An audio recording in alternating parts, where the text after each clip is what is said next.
Hey, bonjour tout le monde! Je reviens aujourd'hui dans cette vidéo pour vous faire mon bilan de lecture du mois de janvier. Alors, on est le 6 février, donc voilà, déjà je suis déjà à la bourse. Si vous me suivez sur les réseaux sociaux, vous savez que j'ai été un petit peu en vadrouille ces derniers jours, que j'étais à Bruxelles, qu'ensuite je suis revenue à Paris pour une conférence et qu'après je suis repartie à Berlin et que demain je repars à Lille.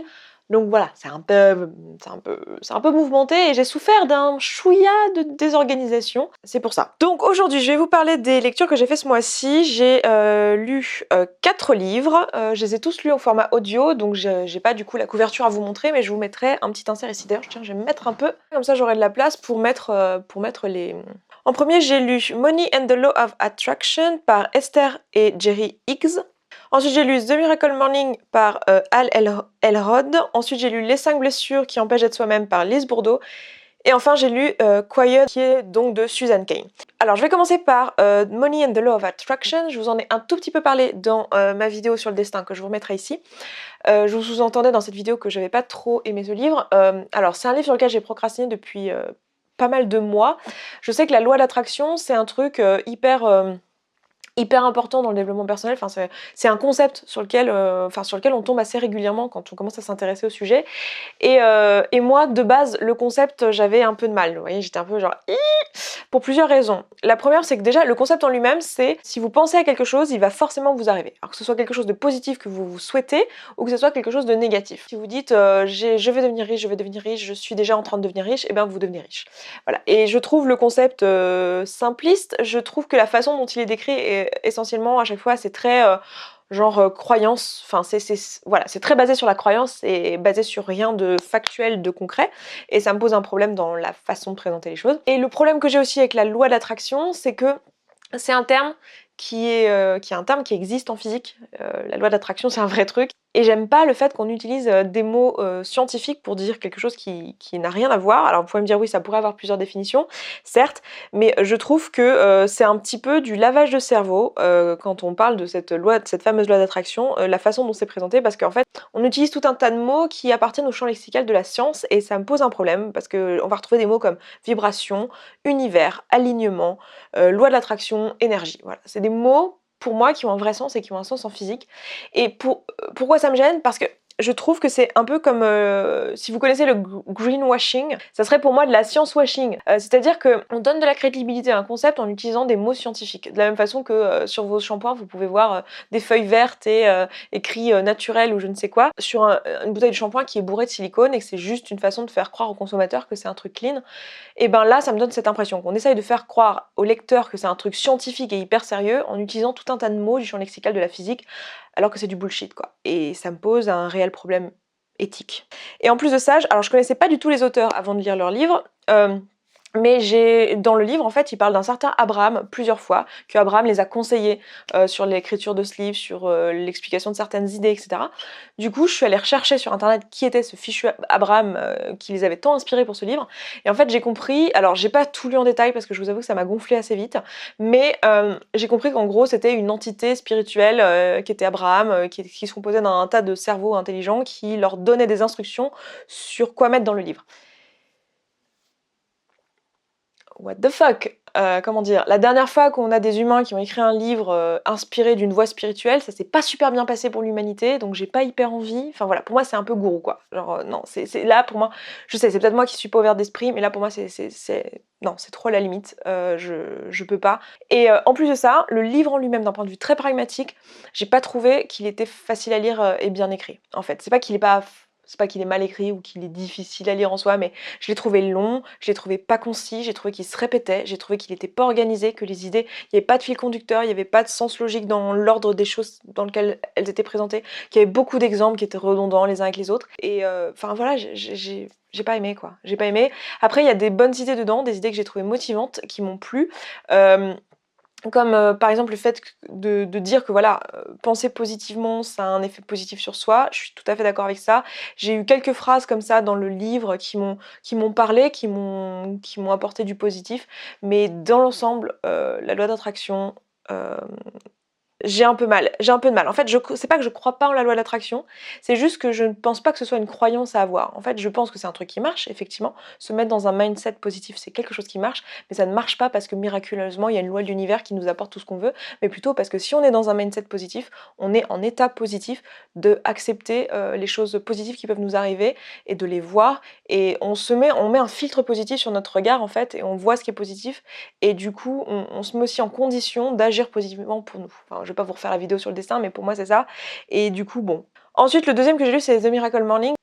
Miracle Morning, alors c'est un livre sur lequel je procrastinais aussi depuis longtemps. Et comment vous dire, je procrastinais dessus parce que je savais qu'il allait me dire des choses que j'avais pas hyper envie d'entendre. Je connaissais le concept avant de le lire, c'est-à-dire qu'en gros, c'est un auteur qui vous conseille de faire toutes les choses que vous avez envie de faire qui ont un impact et un changement dans votre vie, de les faire le matin en fait, avant de commencer votre journée, parce qu'après, ben, vous êtes pris dans le tourbillon du travail, des enfants, de la famille, tout ça, le soir vous êtes fatigué, vous n'avez plus envie, et du coup si vous voulez faire des choses importantes pour vous, donc du sport, de la lecture, de l'écriture, enfin tous les trucs qui sont importants pour vous, la méditation, etc. Je conseille de le faire le matin en se levant 1 heure ou 2 heures plus tôt, et de prendre ce temps-là pour vous, pour faire toutes les choses qui sont importantes pour votre vie et que vous ne feriez pas sinon. Et je sais qu'il a raison, tu vois. Mais le truc, c'est que j'avais pas hyper envie d'entendre qu'il fallait que j'arrête de me coucher à 3 heures du mat et que... Après, le bouquin, je l'ai trouvé hyper bien, là, pour le coup, super concis, hyper pratico-pratique, rien à dire. Il m'a hyper motivée. À la moitié du livre, j'étais déjà en train d'écrire ce que j'allais mettre dans ma Miracle Morning les jours suivants. J'ai commencé à appliquer la Miracle Morning avant d'avoir fini le livre. C'est dire, depuis, j'ai plus ou moins arrêté. J'ai commencé, arrêté.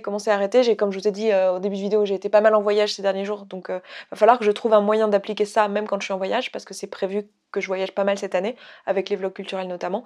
Donc voilà, il va falloir que j'applique ça dans mon quotidien, parce que ça va être mon quotidien. Mais j'ai trouvé ce livre très inspirant et je pense que je vais le relire pour m'inspirer encore plus de ce livre-là, et que c'est un vrai truc que je risque d'appliquer sur le long terme dans ma vie, donc je pense que je vous en reparlerai. Le troisième livre que j'ai lu, c'est Les 5 blessures qui empêchent d'être soi-même. Alors, c'est un livre qui m'a été recommandé énormément par plein d'entre vous, mais qui m'avait à la base été recommandé par Caro de la chaîne La Carologie, que je vous mettrai dans le petit, parce qu'il faut que vous alliez voir Caro si vous la connaissez pas, parce que cette fille est géniale, voilà. Et elle m'avait conseillé ce bouquin en me mettant en garde quand même que il y avait du bullshit dans ce bouquin, mais qu'il y avait des bonnes choses à prendre. Elle m'avait dit par exemple tout l'aspect où il parle du physique, etc. Elle n'était pas d'accord. Lise Bourbeau a une théorie qui est que tous les êtres humains auraient 5 blessures, et dont certaines se réveillent pendant l'enfance. Et les 5 blessures en question, c'est le rejet, l'injustice, l'abandon, la trahison et l'humiliation. Voilà. Et on aurait tous une ou plusieurs blessures parmi celles-ci qui se seraient réveillées pendant notre vie, et que du coup, pendant notre enfance, et que du coup, ces blessures-là nous font en sorte qu'on porte un masque. Donc par exemple, si on a la blessure d'humiliation, on va porter le masque du masochiste, c'est-à-dire ça va être typiquement quelqu'un qui, pour pas être humilié par les autres, va se tacler tout seul en public, en se faisant des blagues pour se rabaisser lui-même, pour pas qu'il y ait d'autres personnes qui le rabaissent. Si vous avez la blessure du rejet, vous allez avoir le masque de fuyant, c'est-à-dire vous allez, voilà, pour ne pas être rejeté, vous allez vous barrer avant qu'on vous rejette en gros, et vous allez avoir peur de l'engagement, enfin... Allez le lire, c'est un bon livre. Il y a plein de choses avec lesquelles je suis pas d'accord. C'est une théorie qui est très empirique, où il y a beaucoup de généralités. J'ai toujours un peu de méfiance avec les théories de la personnalité. Je vous avais parlé du MBTI il y a pas très longtemps. Moi j'aime bien cette théorie-là parce que c'est une théorie qui est très permissive sur le MBTI, où voilà, on parle de préférences, on parle de tendances sociales, etc. Et il n'y a pas cette volonté de vraiment mettre les gens dans des cases. Là, je l'ai un peu ressenti dans ce livre, et surtout, voilà, le fait qu'on vous dise, voilà, si vous êtes le rejet, alors vous avez tel masque, vous faites telle chose, vous utilisez tel vocabulaire, vous êtes physiquement comme ça. C'est un peu limite, mais j'ai trouvé le livre intéressant, et le coup des blessures et tout, je trouve l'idée pas débile, je trouve que c'est intéressant. Après, c'est fondé un peu sur rien, et c'est, à mon sens, à prendre avec des pincettes. C'est une bonne piste de réflexion, voilà, mais c'est pour moi rien de plus qu'une bonne piste de réflexion, mais c'est un bon livre que je recommande. La quatrième et dernière lecture que j'ai lue ce mois-ci, c'était Quiet, The Power of Introverts. Alors attendez. The Power of Introverts in a World That Can't Stop Talk. Donc c'est un livre par Susan Cain. C'est un livre sur l'introversion. qui vous parle de ce que c'est que d'être quelqu'un d'introverti et qui fait surtout la distinction entre l'introversion, la timidité, l'hypersensibilité. Vous parle de comment fonctionne une personne introvertie, du fait qu'elle a besoin du calme pour se recharger, recharger ses batteries, que c'est pas quelqu'un qui n'aime pas les interactions sociales, mais qui a juste besoin d'un certain niveau d'interaction sociale et au-delà ça devient trop et c'est trop, comment on dit en français? Merde. Putain, à chaque fois je passe pour une snob de pas être foutue de trouver les mots en français. Overwhelming, je trouverai ça au montage probablement, hein. Puis en plus je le prononce mal en anglais, donc j'ai l'air d'autant plus débile à pas être foutue de trouver les mots en français, mais en plus de mal les dire en anglais. Bon bah, je pense que vous avez compris. En gros, submergé, voilà. Les personnes introverties se sentent submergées par les interactions sociales s'il y en a trop et ça déborde. Il expliquait donc, décrivait ce que c'était que de vivre dans un monde extraverti, parce qu'en fait dans notre société occidentale, l'extraversion est mise en avant. Ne serait-ce qu'à l'école, voilà, on nous dit bonne participation ou à l'inverse, on nous dit qu'on souhaiterait nous entendre plus participer. Voilà, c'est vu comme quelque chose de positif que d'être extraverti. Et du coup, voilà, pour beaucoup de gens, l'introversion, c'est vu comme un truc négatif. Ça pose aussi des questions très intéressantes du type, est-ce que l'introversion, c'est quelque chose de génétique? Est-ce que l'introversion, c'est quelque chose qui est lié à la société? Et c'est assez chouette de voir que, par exemple, dans le livre, elle parle d'autres sociétés. Par exemple, dans la société japonaise, le fait que ça soit hyper bien vu, au contraire, d'être très introverti, c'est une marque de respect, etc. Donc c'est assez intéressant en fait. C'est vraiment, enfin moi qui suis quelqu'un d'extraverti, j'ai trouvé ça très intéressant. J'aime bien comprendre les autres et j'avoue que j'avais plein de choses dans ce livre en fait que je connaissais déjà parce que je m'étais bien penchée sur le MBTI. Donc je connaissais déjà plein de choses, mais c'est formulé d'une autre manière avec pas mal d'exemples. Le défaut que je dirais à ce livre-là, c'est que c'est un peu long. J'ai trouvé qu'il y avait beaucoup d'exemples bien détaillés qui peut-être étaient un peu redondants, mais il y avait une logique. Il y avait, enfin, mais le livre est bien fait quoi. Voilà, j'ai bien aimé. J'ai bien aimé aussi surtout la dernière partie où il parle du système scolaire qui n'est pas adapté aux enfants introvertis et à quel point voilà on nous met dans des classes assez bruyantes avec un prof, etc. et que dans un groupe, face à une classe. En réalité, les personnes introverties ont besoin de travailler seules, dans le silence, dans le calme. Voilà, non, franchement, c'est un bon bouquin, je vous le recommande. Si vous êtes introverti, je vous le recommande vraiment. Si vous avez des gens dans votre entourage que vous aimez beaucoup, qui sont introvertis, ça peut vous aider à mieux les comprendre. Voilà, et puis quoi d'autre? Ah oui, oui, chose importante quand même. Je vous ai pas mal parlé d'Audible. Cette vidéo est sponsorisée par Audible parce que je leur ai demandé s'ils voulaient travailler avec moi sur ces vidéos-là, parce que je savais que j'avais envie de vous parler davantage de livres et que j'allais forcément vous parler de leurs services parce que c'est des services que j'utilise maintenant depuis, ça doit faire 2 ou 3 ans que j'utilise leurs services et que je trouve très bien. En fait, leur service consiste à avoir, vous payez 9 € par mois, 9 € ou 9,90 €, je sais même plus et ça vous donne accès à un livre. Sachant que les livres audio sont un peu plus chers que les livres papier, des fois même beaucoup plus chers. C'est-à-dire pour un livre papier qui va vous coûter 10 ou 15 €, le livre audio peut être à 20 ou 25 €. Donc moi je trouve ça normal personnellement puisque ça apporte plus que le livre papier, donc c'est normal que ça coûte le prix du livre papier plus une différence qui est le travail du livre audio. Donc moi ça m'a jamais choqué que les livres audio soient plus chers. Après du coup le fait d'avoir un abonnement à 9 € par mois où vous pouvez prendre n'importe quel livre par mois, je trouve ça bien parce que du coup vous avez, enfin il y a très peu de livres qui sont en dessous de 9 € de toute façon. L'application fonctionne avec un système de crédit, donc on vous donne un crédit et votre crédit vous l'utilisez pour acheter le livre que vous voulez.